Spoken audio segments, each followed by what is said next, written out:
handle our platform and observability tooling development with Pulsar in a DevGitOps environment. The DevGitOps part is the fancy name part, but it'll be more about the tooling and why we need what we are handling in it. So anyone familiar with the talk I had with regards to high cardinality topics for Pulsar back in May? Okay, so this will be brand new to you. It's good, that's all. Okay. For more than a decade, I've been doing integrations for distributed systems, and I'm working as a DevGitOps engineer for Axon networks. I'm also primarily responsible for the observability stack and basically what kind of tooling the SRE teams will be using as well.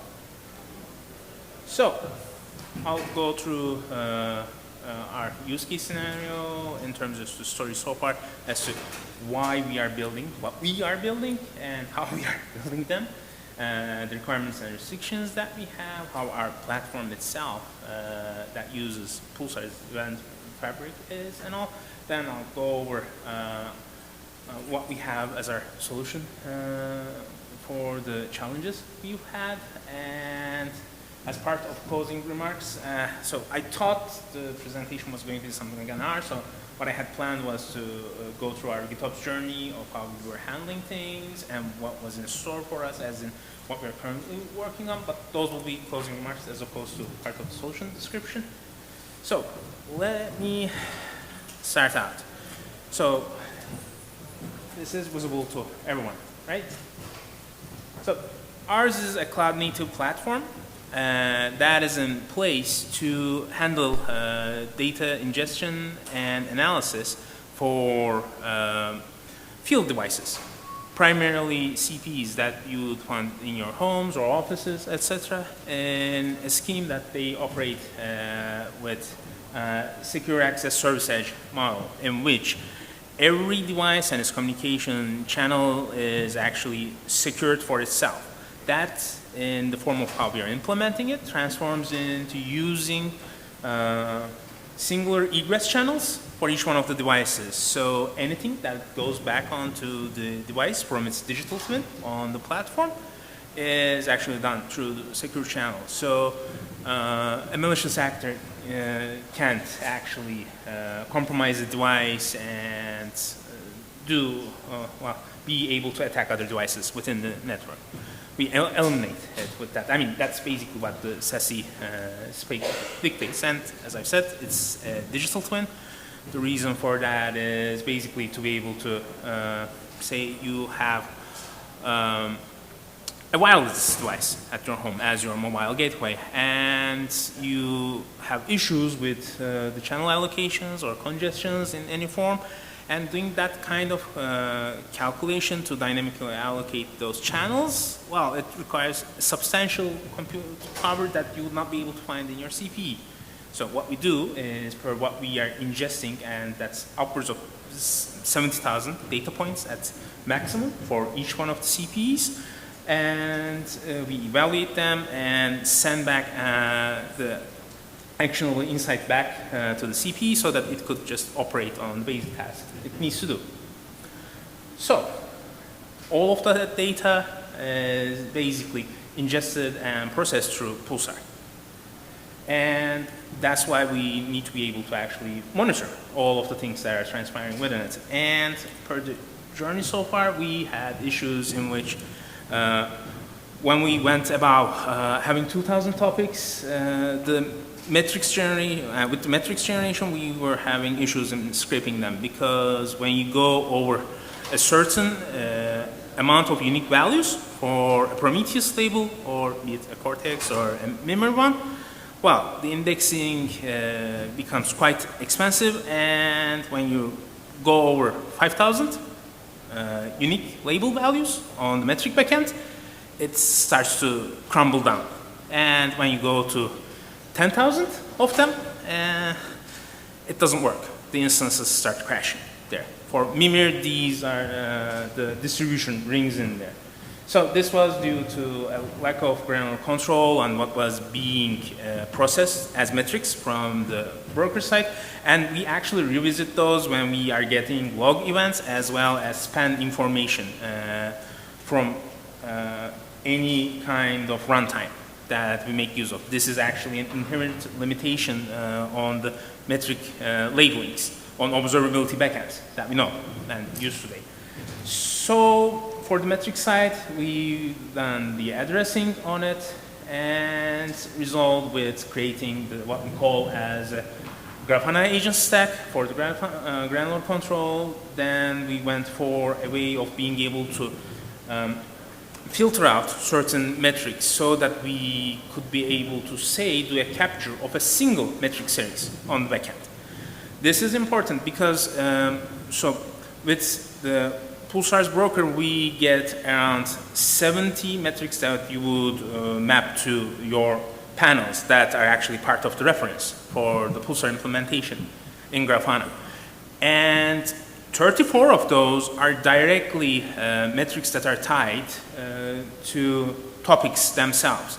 The moment high cardinality topics, which has our device serial numbers as being keys in them, in there, it crashes everything. It actually even crashes Grafana as well, because you can have 4,000 unique values within a filter there as well.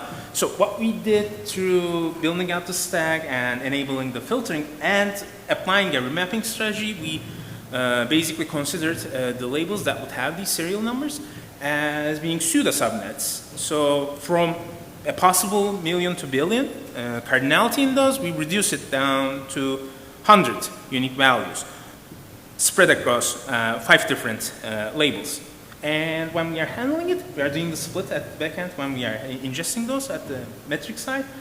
And now we have other issues in there because of how large the payload that is coming from the broker is, but for the time being, we are able to ingest it.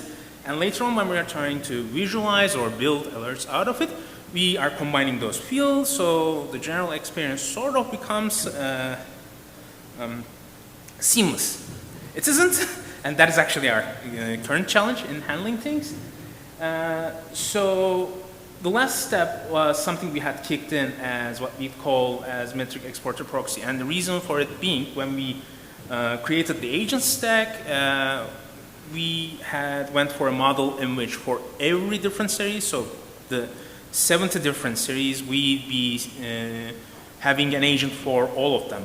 But that also meant that Pulsar at the time of the scraping, the Pulsar broker at the time of scraping, would have to serve 70 clients. And it wasn't play well with it, especially when we were going about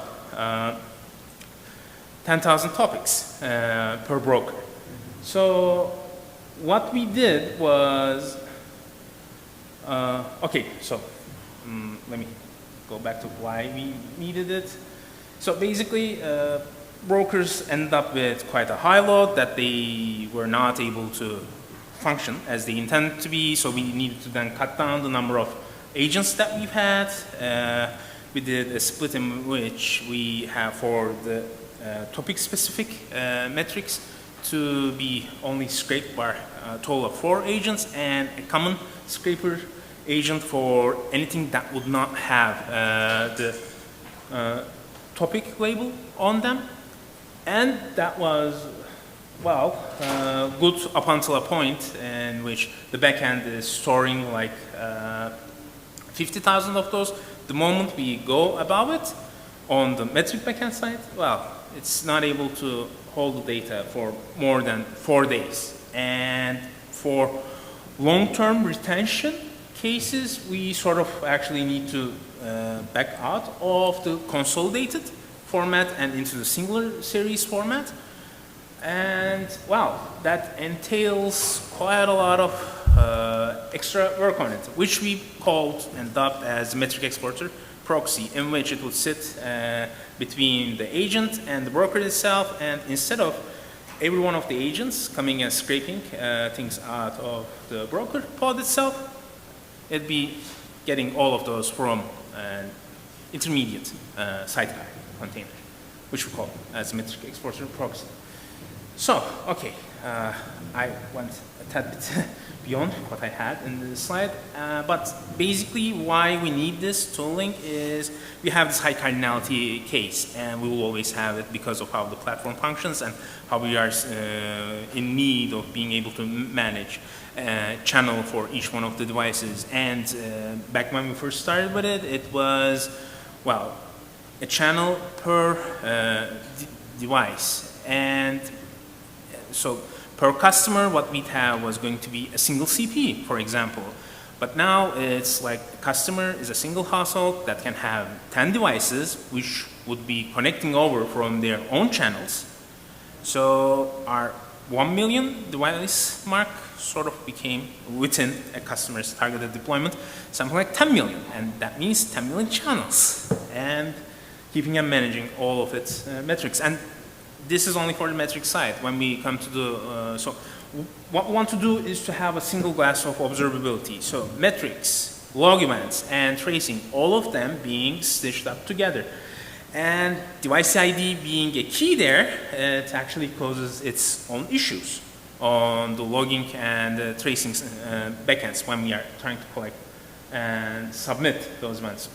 We are in the process of applying the same form of solution that we've had for the metrics, but there are limitations to what we have there. So we need to have a versatile environment to do our fail-fast setups and additional tooling development in there. So, and obviously, all of the things that we are doing is not only good for having graphs, but event sourcing as well. Why? We need to be able to create alerts and source events to our HPAs and VPAs to actually trigger our scale-ups and scale-downs, so that we don't end up with millions of backlog in an environment. It happens when the service itself, for example, is in a place where consumption cannot really be reflected onto the classic metrics of CPU and memory. Well, you need to source them from somewhere that actually has the detail and the precision for that scale-up point that we needed. So, based on that, we made the designation that we'd be going for a push and pull model with our observability components. So, as I had emphasized at the start, what we have as the agent stack is our observability agents. So, for the metrics levels, these are basically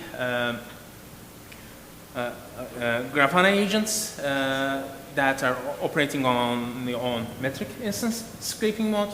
So, and for logs, these are Promtail adapters, which we call as part of our Loki agent stack. For the tempo side, it's basically a collection of OpenTelemetry collector that receives span information. But we made the designation that we have common agents, custom agents, and series-based agents, and which we, so what we call as common is cluster common deployments. Anything custom is basically for, is what we have, say, for our databases, microservices, and series is for anything that needs to be a single series ingestion. In our case, that is the Pulsar brokers. Series or specific log events in the case of logs. Tracing, we haven't dug deep, but basically the emerging pattern, especially when doing the visualization and event sourcing for alerting and scaling, was to break down the common elements within the backend. So for Mimir, this was basically the standard Prometheus, and strip down every feature aside for it being a time series database that would store metrics in it. And after doing that, based on, so common actually have 4 agent families in it. Custom has 30 for our case because of the number of microservices we have. The Pulsar broker series have an upwards of 70, but the split we do is for basically 34 unique values. And well, the current way how we are handling it today in accessing these Prometheus instances is through defining different data sources. So what we have done as a pivot from that in between Mimir being expensive and not as being versatile in terms of configuration, and that one goes for Victoria Metrics and Cortex as well. We basically are in the process of creating read mode Pulsar, Prometheus instances to be able to query out or fan out whatever we need into the different components. I'll revisit this part, but so coming back to the general observability perspective of what we are trying to accomplish. So we need to accomplish synchronization between the agent stack and the backend that will be serving the dashboards, alerting, and scaling. And we need to actually sustain a degree of alignment between these stacks because of how attendance needs to match a singular instance, how its ingress needs to be handled, especially when we have the observability backends being in the different cluster altogether, and the service components and their HPA needs to actually communicate with it. And again, we need to be able to do core platform integration in which we can reliably have metrics out of it, from it, so that we can actually design our services and their scalability around them. So, and yeah. So, returning back to some of the tooling that we have built out to be able to have a robust way to get metrics out, as I had mentioned before, we had an overload on the Pulsar broker itself. When we have 70 different agents that was supposed to get per series based metrics out of it, and we need to do the consolidation. With this, what we have now, is, yeah, okay. Wait. Apologies for that. All right. So we basically go into the broker and retrieve its metrics response body altogether, cache it, and the 30 different agents actually scrape from the instance of the metric exporter proxy. This is managed by an operator of its own that updates what we have here as the respective stateful set corresponding with what we have as our running brokers. So what happens is that now broker is still being overloaded when we have something like more than 10,000 topics that are being handled on it, but well, it's not as severe as the case in which it's becoming unresponsive altogether. We actually experienced this the first time when we are pushing for the 100,000 topics on a Pulsar cluster, and when we're doing that, we had 20 brokers in there. So that meant 5,000 topics per each of them. So when we're reaching 70,000, we saw that we were not able to actually scrape metrics, and we observed that we had upwards of 300 to 400 megabytes of metric payloads being served out of them. And with 70 requesters, that was quite low on them. So now we can return back to that as we have the metric exporter proxy. But again, our problems are still not yet resolved. That's why we have devised a second phase. So the metric exporter proxy was part of the first phase of reducing the scraping load, the extensive load on the brokers themselves. The second phase is with regards to reducing the load that we have on scraping agents themselves, because when we don't do any kind of distinction of what we are scraping out of the broker itself, we are basically getting the whole payload. And that's when you have upwards of 34 for non-serial and 34 for serial topics, adds up to being a total of 68 agent instances, and each one of them trying to process the same payload at the same time, only to drop 99% of the data available there, because it's only interested in just scraping out a single series, was wasteful. So for that, we are building what we are calling as a metric exporter gateway. And the end result we want to do with it is to actually do a filter out so that we have a generalized 7 different group of metric endpoints that the agents are actually scraping from. So yeah, I'm showing just 5 endpoints as groups here because the drawing itself was too large as it was. It might not be too visible. We can actually zoom into this part if possible. And scroll down a bit. Okay, so yeah. Yeah, so we basically filter out and collect the metric groups. Basically, it's the standard CPU and memory metric as well as the load balancer metrics that are by nature not high cardinality to go into a bucket, with the other high cardinality ones being split up in between 4 different buckets. This is in line with how we are doing the consolidated metric collection right now. So the idea is that we don't end up with 68 to 70 agents consuming around 6 gigs of memory each due to a quite large payload of 600 megabytes for when we have 10,000 topics on the broker, but have the response coming in from the metric exporter proxy, which already operates on a compressed payload to be then split up with the known byte order mark of the Prometheus file format, and then we fan out the split up bodies, and then concurrently operate on these to basically push them through a processing pipeline to then collect out the different metric groups altogether.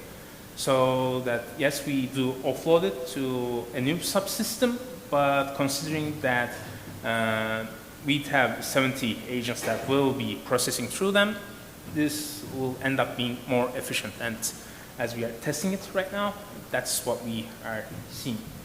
So let me go on. Oh.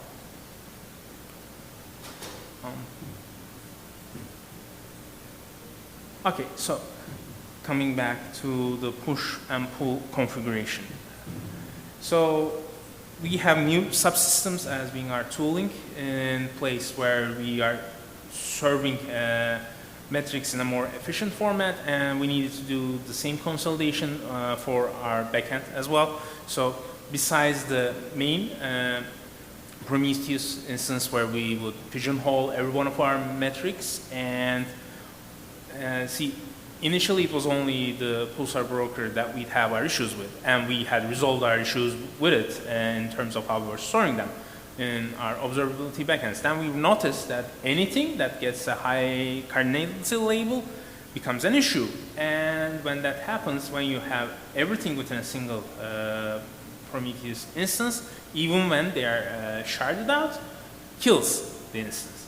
So to be able to opt out of it, we are now going for a deployment model that we call as Gateway Prometheus, in which we are basically applying the same model we had with our agents into the metric backends to split up, to have the ability to split up everything that we have into singular tenant Prometheus instances, and have remote read mode Prometheus instances in a cascade style to aggregate it all back so that what we have for the dashboards and particularly for alerting is going to be a single data source out of them. But now this is something that pushes the limits of helm-based implementation of templates when you are deploying this into a Kubernetes environment. So the next step that we have is moving into the CDKs, the Cloud Development Kit for Kubernetes. So basically, you turn all the resource descriptors you have with the deployment into data structures all together and tied in with GitOps workflows using Argo's workflows to deploy them.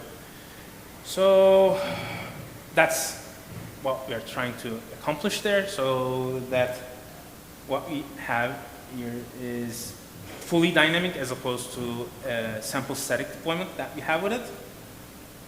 Sorry. Oh. And well, for future work, we don't have time for that, but the general idea is that what we intend to do is disable the metrics from the broker side altogether and place in an agent that will stream out the metrics to a similar sidecar to what we have with the metric exporter proxy and metric exporter gateway.